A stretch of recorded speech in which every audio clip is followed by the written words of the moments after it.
The most valuable thing you will get out of your 2 days here in the Mumbai Singularity University India Summit is a deep sense that the world is changing at a pace and in ways that you didn't anticipate and you haven't been thinking about enough.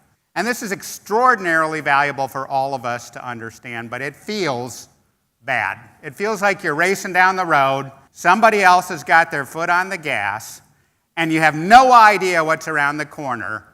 And my job is to try to give you a sense of how to hold on to that, to have a sense of what it means to innovate in the context of exponential change. And it's extremely important that we have some sense of how you get the future to show up somewhat ahead of its regularly scheduled arrival in a way that you can understand, if not control.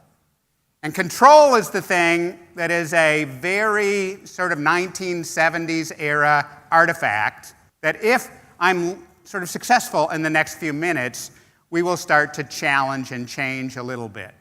And I'm going to be the first speaker that does not show you a logarithmic graph of change, okay? And this is not just because I think you already get that concept, but because it's not the way human beings live their lives.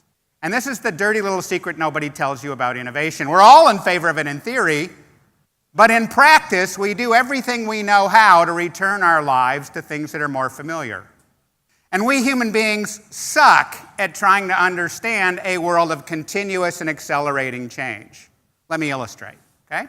When I was a kid at a university many years ago, I had a whole bunch of these things. Some of you are no doubt too young to recognize this technology.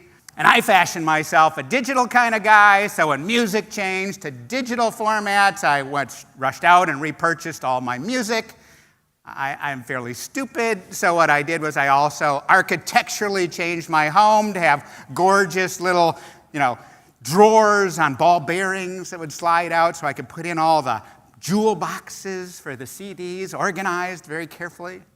Bad case of untreated OCD. And I was extremely proud of myself, and my architect really appreciated the chance to, help design this beautiful wall of shelves. Well, little did I know that there was an evil cabal in Cupertino, California, working day and night to reinvent music another way. And they were designing it so I could carry lots and lots of songs on something this big and create playlists and gift those playlists to friends and family members. And so, of course, I rushed out and bought all my music all over again. Now, I'm completely convinced that that evil cabal is still in business in Cupertino, California, and trying to think of the next file format that idiot Larry Keeley will be compelled to purchase one more time. And here's the thing. They're working to come up with some zippy new file format, who knows what they'll call it, MP Lightning Bolt or something. And their entire strategic plan is predicated on the hypothesis that Larry Keeley will be dumb enough to repurchase his 33,000 songs one more time. But what happened? Somebody shouted out, what's the new thing? Streaming, exactly. So now I pay $9.95 a month. I get all the music I want. I can pre-seed the algorithm with music types that I like, specific artists that I like, specific albums that I like, specific songs that I like, and on the basis of the software's ability to sort out the music that is enjoyed by millions of people I'll never have to meet, it gives me recommendations about music I'm likely to like, and it's likely to be right. All for $10 a month. And ladies and gentlemen, what I'm already revealing to you is the genetic code of badass breakthrough innovations. They have 3 properties. Yes, they do use some elegant technology, but they also have terrific business models to make the access to those technologies affordable, and they create some surprising experience that human beings love. And more than you have ever recognized before, what we have presently in the world is a deep science of innovation. Innovation for the first time in history is giving up its secrets, ladies and gentlemen, and at just the moment we needed to. Trust me on this, by tomorrow evening, your head is going to be swimming, and you will be probably pretty excited, but also exhausted, trying to keep track of it all, and completely convinced that you're not keeping up with the pace of change in modern life, and you will be right. So bring your humility, but also recognize that there are things we humans can do with our colleagues, our friends, our team members, and family members to get innovation to succeed instead of fail, and that's what I've studied as a scientist for 35 years. And trying to get innovation to give up its secrets is one of the things that we all try to do at Deloitte these days in order to try to make the future a little bit less scary and a little bit more accessible and leverageable. Now, yesterday I took a drive here in Mumbai for about 3 miles. And I was with one of my colleagues who lives here locally, and he was apologizing. He said, it's chaos, and this is awful. And I don't agree. I think it's brilliant. I think it's one of the most astonishing things ever. Look at this system, okay? It's a system completely out of control. It's a system with no center. It's a system that, nevertheless, has shockingly few deaths every day, where human beings adapt and learn and adjust to each other in a way that I find inspiring. And the reason it's so important is because it's a system that has no center and is out of control. What other systems in the world exist like this that we can learn from? Well, one of my favorites, of course, is coral reefs. You set the right conditions at that boundary where the ocean meets the land, and you get edge conditions where the weirdest life forms emerge, and nobody's in control. Okay? You set the right conditions in a coral reef, tens of thousands of species will show up. They will be self-organizing, self-optimizing. They will learn to grow, adapt, and change.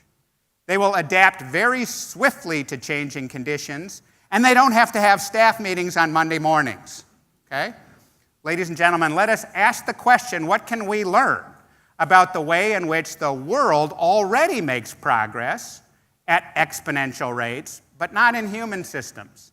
And biological systems, the systems that can be quite inspiring. Now, I've broken this down into 3 bite-sized nuggets for you. And specifically, I hope that by the time I'm done, you'll understand innovation and how it functions in a different way. You'll understand how to plug in methods, tools, and systems to make it easier and more likely to succeed inside of whatever enterprise or government organization you're a part of. And separately, you will discover that there are different ways to think about what to point the innovation skills at. So these are the things I'm going to break down for you in just a few minutes. One more thing, though. For those of you that are taking photographs of the slides, you're totally welcome to do that. I invite you to. I've also posted them for you on a secure website. So maybe just stay in the conversation and know that the material is being given to you for free, courtesy of my colleagues at Deloitte. Let's begin with some surprising ways in which businesses have learned to change. Okay? So, how many Uber fans do we have in the room? It functions now locally. Okay, lots and lots of Uber fans. Anybody want to shout out something you like about Uber? It's immediate, it's cheap. Say louder. Uber Copter? That would be a good idea. Have you taken one? That's fantastic. So I didn't know about that one. That's great. What else do you love about Uber?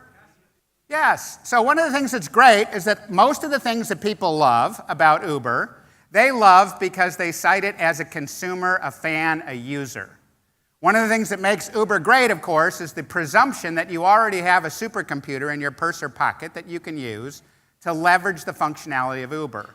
But literally everything that people cite about Uber, they cite from the user perspective, and I want to give you the opposite perspective. I want you to see it as a business, I want you to see it as a different way to employ people, and I want you to see it as a sensing learning network, okay?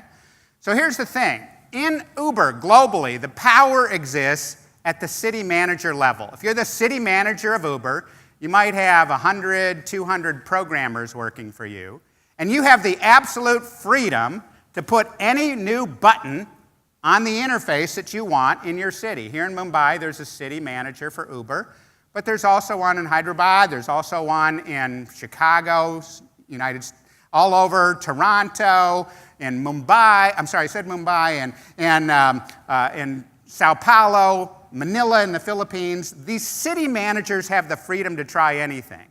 And that's one of the things I'd like you to sort of focus on for a moment. Modern life of innovation is radically altering the idea of what's tight and what's loose. In the old days, a whole bunch of things that used to be tight can now be loose. Let's try lots of things. And many things that were loose, largely because of lack of discipline or lack of the ability to digitally track anything, can now be tight. And this is what's so exciting about the modern world of innovation. Now, the way this works, of course, is if you're running your city and you want to try a button, you're either doing it to attract more drivers. This is a business that depends on getting so far about 1.5 million people to show up and bring their own cars, or to attract more passengers. What we call in business schools a bilateral business ecosystem. When you get that in dynamic balance, everybody's happy. When it's out of balance, even for a moment, either the drivers are unhappy or the passengers are unhappy. So the critical thing you have to do is to try to optimize it in your city. Now here's the thing. Whenever you try a new button, it instantly starts to produce results. And inside of the Uber system, instantly, immediately, globally, thanks to a very cheap technology called Atlassian HipChat, they know exactly how successful your new button is. And let me reveal unto you now the entire digital tech stack of Uber. Everything that makes Uber Uber, you can purchase.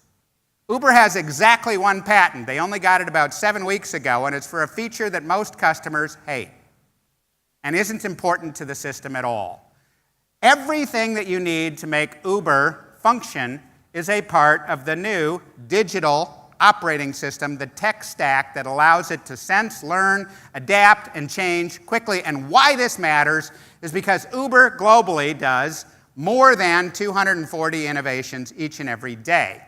Now, the most popular, fastest growing company in the world, of course, is Alibaba, a beloved organization in China that's driving middle-class aspirations, and it makes people in China enormously proud of this enterprise. And it's also a sensing learning network. And just to illustrate, one of the things that they've learned to do is to track their data. They've discovered that sales often decline in retail in China in the middle of November. So Jack Ma, the very flamboyant CEO, 7 years ago, invented a new holiday, called it Singles Day. It happens on November 11th, 1111, lots of singles, get it? And they made their own logo for it. And the idea of Singles Day is that if you are, unmarried, but you have a hot honey, you're supposed to give him or her a little gift, a little service on Singles Day. And this is so exciting, and they finally realized that there were many people that did not have a significant other in this way, and so they said, well, you're also single, so you can give yourself a gift on Singles Day. And they tried to make this a very big deal. Now, 3 years ago, Singles Day 2014, something surprising happened. Nobody was able to predict this. 70,000 people gave room vacuum cleaners as a Singles Day gift. Where I come from in the United States, if you give a room vacuum cleaner for a Valentine's Day present, you expect to be whacked with it later that same day. So no one had predicted this level of demand, right? And wait, it gets weirder. On that same day, collectively, they sold $6 billion worth of goods and services. That's why that logo is smiling, and it's also why a month later, they were able to create the most successful IPO in corporate history globally. So what did they do for an encore on Singles Day in 2015? They created an even more astonishing feature. They said, well, if you really care about this person, not only should you give him or her a little gift or a little service, but don't you think it would be special if it was time-stamped at 11:11 a.m.? I mean, who wouldn't be touched, right? And many people panicked because they missed the morning deadline, and Jack Ma said, no, all is not lost. We can still hit 11:11 p.m. And that's what allowed them to sell $14.3 billion on a single day from a single company. And wait for it, that number was bigger than the entire United States of America sold in all retail companies on Cyber Monday, the digital day of selling that follows one of our biggest holidays of the year in the States, Thanksgiving, right? So what did they do for an encore just a few months ago on Singles Day in 2016? Well, they created more incentives to do it quicker, and people gave $17.8 billion worth of gifts, and look at that, $1.5 billion worth of gifts in the first 7 minutes. It completely melted their logistics system. They had no idea that they were going to sell that much on that day. Ladies and gentlemen, you get your innovations right, the whole world notices, and a big part of that is cultural assimilation. But here's the punchline. Provably, Alibaba does 2,100 innovations each and every day. And they know very crisply, very efficiently, which ones succeed and which ones fail. This is a way of understanding modern innovation. It's not about control. It's about experimentation and rapid feedback. Okay? It's about asset-light strategies and controlling things that are owned by other people. And when you think about that, as an individual, you already know what that feels like because the appification of the world. In your own digital devices, there are more than 1.5 million apps available. Nobody needs that many. So what we do is we hear about the cool ones from our friends, we plug them in, and from that point forward, they manage themselves, organize themselves, and optimize themselves a bit like a coral reef. And when you look at that in terms of principles, it's asset-light, it's shared, open, porous, rated, distributed. It's an extremely interesting way that the world now makes progress. And very different from what I like to call the old days of innovation 2 years ago. Now, it's incredibly important that we all see this in a fresh way. You want to make sense of the world's industrial and knowledge and political and middle-class transformation everywhere in the world. You have to see it as a moment of extreme modularity. You've got to imagine that for everything you're trying to do, there are already pre-existing capabilities that you can select, combine, and permute. Modern innovation is much more about the elegant integration of known things than it is about the primary invention of new things. And that's pretty exciting, because that means that any group of young people inside or outside of the gate in India that have a dream, have an aspiration, will find it dramatically easier and cheaper than ever before to put it into a form that is functional, scalable, robust, and something that the world can then learn about and try. That's the essence of modern innovation. That's the practical side that should allow you, if you think about it deeply enough, to not be terrified by your exposure to a whole bunch of rapidly changing technologies. Now, the second major thing that I want to give you a sense of is that if you want to harvest this form of innovation, extreme modularity, what we think of as combinatorial innovation, you have to do it with the right tools. This is what I've built systematically for a long time. Wrote a book about this. This is not a sales pitch. I'm not encouraging you to read the book. I'm not encouraging you to buy the book. This is a rueful admission of stupidity. I spent millions of dollars doing the research on the book, okay? And I remember one day in year 4 when I was working on the book, when I'm walking down the hallway and one of my brilliant anthropologists is walking the other way. She, of course, is doing something useful with her phone, but she felt she needed to be polite to me. She said, "How's that book thing coming?" And I thought she was sincere. So I said, the data in chapter 14 is just kicking my ass. And she's still wandering down the hall. And finally, she turns over her left shoulder and she says to me, nobody reads books anymore, right? And I thought, damn, that's why you hire anthropologists. They keep you really savvy about how human beings actually behave, okay? Now, to further discourage you from buying or reading the book, I'm now going to reveal unto you the most important discovery at the heart of the book in the next 2 minutes and give it away, all right? So here's the thing. The world's best methodologist for innovation is an Indian genius named Vijay Kumar. One of the best books you can read on modern innovation is his book, 101 Design Methods, the first seminal new global treatise on innovation methods in 40 years, and he was chief of innovation in my organization, Doblin, 19 years ago when we did this research. What we did, Vijay and I, was gather up 1,200 innovations that had some unusual characteristics, spread over a 200-year time in history, specifically looking for those innovations that had completely reinvented categories, reinvented industries, or changed the whole world. We asked the question whether or not they had anything in common. Now, we were looking all the way back to ancient things like the Model T Ford from Henry Ford, and to then modern things 19 years ago, Cirque du Soleil circuses with no animals. And we were asking for this group of 1,200 game-changing innovations if they had anything in common, and our hypothesis was that they would not have anything in common. So we were as shocked as anybody else to discover that there are now, and wait for it, this is what makes it an important scientific discovery, have always been 10 distinct types of innovation. Now, color at Doblin is never random and never decorative. So these colors actually matter. And the reason this is useful to you is to understand that the stuff in blue, it's mostly taught in business schools, 8 of which I teach in, okay? That stuff in the middle, it's mostly taught in engineering schools, 2 of which I teach in, okay? And that stuff on the right, it's mostly taught in social science schools or design schools, 1 of which I teach in. And what's interesting to me is most organizations never see this pattern. So when you want to create an innovation that sticks, that changes the world, it needs to have a great business, some elegant technology, and a terrific experience, the principle I already illustrated with streaming music.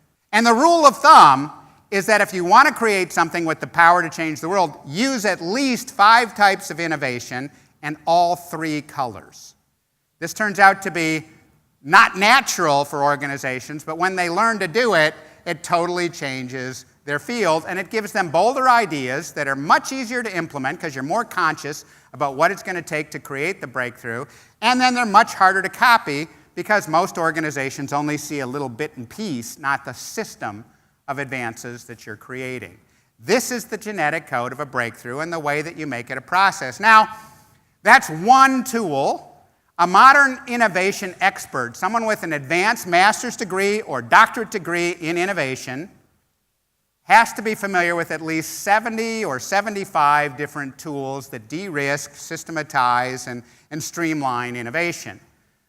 But what I'm going to do for you now is to sneeze onto the screen the 10 that matter the most for enterprises and governments, okay? So I'm just telegraphing to you the things that if you're not aware of them, you should be. The first thing is that more than 90% of the time when a team sets about to innovate, it does so in a way that I fervently believe surgeons general should get around to regulating as a carcinogen. They brainstorm, okay? They think it's about creativity. Innovation is not about creativity. That's one of the most pervasive, most dangerous myths. It's about discipline. And more than 90% of the time, teams will, when they start a problem, frame it up in the wrong way. They will be defining it in almost exactly the same way as their competitors at that moment. You do need some systematic way to define, teach, and share principles of innovation. It does not have to be the 10 types of innovation. It can be any other system that you like, from IDEO, from What If, from Jump. I don't really care. But what most organizations do is they borrow a little bit here, they borrow a little bit there, they read one article over here, they get a crazy-ass idea over here, and they stitch it all together in a crazy quilt of things that simply do not work together. Next thing you have to do is diagnose your condition. Now that Doblin is part of Deloitte and has been for 4 years, we gave them our algorithms, they built it into a robust diagnostic, and any organization can know in about 3 weeks' time, objectively, what are your capabilities and what's your innovation performance? How many of your innovation initiatives return the cost of capital? And then that sets the stage for you to systematically improve it. My favorite of these tools, the one which I will double-click on in just a moment, is the opposite of brainstorming. Instead of having a team generate 300 ideas, you can have them work hard for about 2 hours and generate 1 idea with a greater than 50% probability of success. High protocol innovation. What you then need to do is manage a bunch of those ideas in a portfolio and use, and this is critical in India, lightweight innovation tools, crowds, clouds, partners, and prizes to radically lower the cost and risk of innovating. After that, you can sort of do some edge scaling, the place in the world where you want to place your pilot and test your ideas. You can create war rooms or immersion environments so that your colleagues can, in fact, learn in a way that's not quite so traumatizing about exponential changes and other themes that matter in your local geography or for your industry or for your firm. And ultimately, you have to use metrics, incentives, and rewards, especially to help the senior-most executives, the old ones, the ones who are stuck in that time or era that they succeeded in, to have explicit reasons to innovate.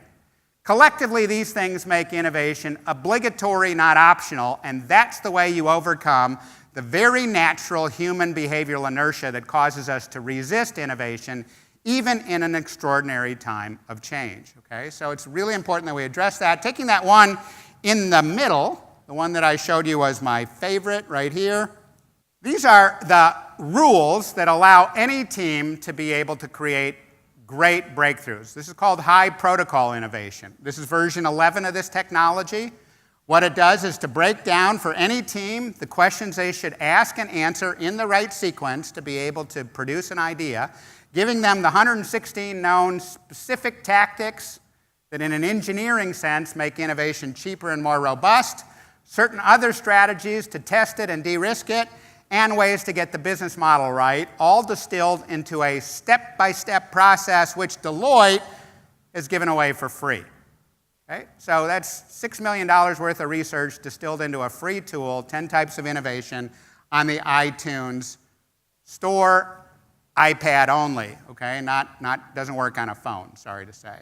Now, one of my colleagues, Ryan Pickell, is even more OCD than me.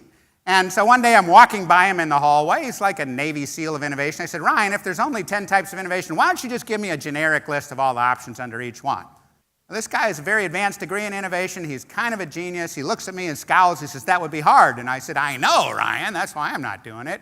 So I forgot all about it. And months later, he says to me, I've got that thing you wanted. I said, what thing? He says, the list of, tactics. And I said, really? Show me. And he did. He gave me this, fantastic way of understanding it. And he produced it as this beautiful deck of cards. Does it please anybody else in the room besides me that you can now deal yourself a poker hand of innovation if you're stuck? You don't know exactly how to reinvent the business model, the channels, the customer experience. There's only 116 known tactics, and Ryan Pickell has built them all into bite-sized nuggets, okay? And you can buy those on Amazon, the 10 types of innovation tactics cards. So that's a pretty cool way to understand how to take apart any aspiration you have to change the world and ask what's known already about doing this. This is the equivalent in innovation terms of object-oriented programming invented by a single guy sitting in a room by himself 44 years ago, Alan Kay, who said we've got to stop doing programming as artistes, everybody making it up as they go along, and find a robust way to do it. Ryan Pickell has created the same exact modularity for innovation. I already talked about Atlassian HipChat, but Atlassian has many tools using all 10 types of innovation that can make any team anywhere in the world able to be efficient and effective at innovation. This idea of extreme modularity is made available everywhere in India by things like GitHub and Hadoop, so that there are literally tens of thousands of pre-existing innovation routines, often available for free for you to be able to do what you're trying to do, transactions or secure identity or customer relationship management in a very impressive way. Breaking all that down, here's how the tools make a difference, okay? At the bottom, the very basic things that you should have inside a government agency or a business is signature tradecraft so that you know how to innovate. You should begin with diagnostics. You should create a small handful of people that have been well-trained in innovation so that they can help others in the firm do it, the center of excellence. And you should have a mission for innovation as opposed to just assuming that your teams will be creative. Better than that, what you have to do next is to identify some themes that are important in your region, for your firm, and the challenges you face, such as we need to adopt everything digitally, we need to move it to mobility tools, we need to make it ultra-secure or whatever it is. Create best-in-class platforms, use clouds, crowds, partners, and prizes to lighten it up and make it cheaper, and have some sense of how the ecosystem of your industry might be shifting. The stuff at the top was the most surprising and took us years to discover. You do need to have incentives, metrics, and rewards for the most senior executives to get them to be obligated to sponsor breakthroughs. And ideally, you want to have the high potential young people be the authors of those breakthroughs. Now, why does this matter? If you didn't know any of this before I was talking, and you just said, okay, let's put people in a room and innovate now, your global pattern of success is that fewer than 5% of your initiatives would actually return the cost of capital. Do just the stuff at the bottom, you're going to get a 35% success rate. Add the stuff in the middle, a 50% success rate. And add the stuff at the top, and roughly 70% of your innovation initiatives will start to succeed instead of fail. Now, the last thing I want to cover, just for a minute or two, is how you think about the most bold ambitions, the most exciting, transformational things to actually focus this skill on. When I was a kid, that's what platforms consisted of. I know you're trying to recognize them. Those were the shoes worn by Elton John in the Goodbye Yellow Brick Road to never mind. The most important innovations in the history of the world have come along since then, and they're about connecting. Now, when we teach this in the world, we describe platforms using a fairly complicated definition. But the thing that matters to you is the reason why you want to think in platforms is because when you do these things, it makes it easy for people in the world to do something that used to be hard or costly or rare. And when you combine platforms, you discover that they're extraordinarily valuable. These are the most popular consumer platforms in the world today. The least valuable of which is worth $1 billion US, and the most valuable is worth $40 billion US. And these are the most valuable business-to-business platforms, the least valuable of which is worth about $10 billion US, and the most valuable of which is worth more than $400 billion US. Learning to think this way is the way you change the world for real. And that means you want to get past the engineering, a point that Nick made very elegantly, I thought, and think also about the business model and the customer experience you're trying to change. What he talked about living in the problem, not living in the technology. All around the world we see examples. Google from the very beginning used 9 types of innovation and added a 10th when they reinvented it for mobility. And when we look at Airbnb, which you heard talked about earlier in our conversation tonight, they're using 5 types of innovation from the very beginning to organize assets at a rate the world has never seen before in the hotel and hospitality field. Let's get local now. When you look at elemental architecture here in India, that's 5 types of innovation to innovate with nature's patterns instead of against it. When you look at the Digital India capability, making high-speed internet accessible and affordable across the nation, it's using 7 types of innovation. I love that. And when we look at the sort of Smart India recent experience, the hackathon that Prime Minister Modi spoke at generously and enthusiastically, it's using 7 types of innovation. India already gets instinctively the principles that I'm telling you, just not always consciously. And when you get it consciously, you will reduce the friction, and you will ultimately create the most valuable things that modern innovations try to produce. Ecosystems that truly are out of control, that truly do organize not the work of just one firm, but typically hundreds, thousands, tens of thousands of other individuals and firms into an experience and an economic system that does learn very quickly and improve daily in ways that are really quite interesting. Deloitte has produced a free paper on this called Business Ecosystems Come of Age. Most people in the world are jealous of this world, Silicon Valley, and in my opinion, over-index on it. But I want to give you an insight that's really useful. It's not the companies that matters there. It's the human beings and the way they learn to collaborate with each other.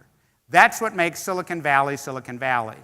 We're living in a time of radical global digital transformation. In nature terms, it's like the Cambrian explosion, the massive diversity of life forms that happened just after the oceans got oxygenated. But there's a big thing. There always is a shakeout from that period of time, and the ones that are going to be savvy and winners and successful are elegant integrators. They're going to be making coral reefs. They're going to be making ecosystems that organize lots of human beings without trying to control it. Okay? And what happens ultimately from the result of that is that you get ecosystems that change industries, categories, and ultimately the world. To do that, you know what you need? You need a whole bunch of people that are disciplined, smart, well-educated, math-savvy, science-savvy, not dramatically opposed to science like we suddenly have in the United States. I wonder where we could find a bunch of people that have that quality and who are trying to change the world. Ladies and gentlemen, one of my heroes, George Bernard Shaw, 57 years ago, wrote a compelling phrase. He said, "God may have made this world, but that's no excuse for us. not to make it better. That's your invitation. That's your chance. Singularity University and exponential technologies will tell you some of the things that are the substrate. But bring your humanity, bring your sense of tools, bring your sense of ambition, and that will get you a success, okay? This is how you get to those slides. Thank you very much.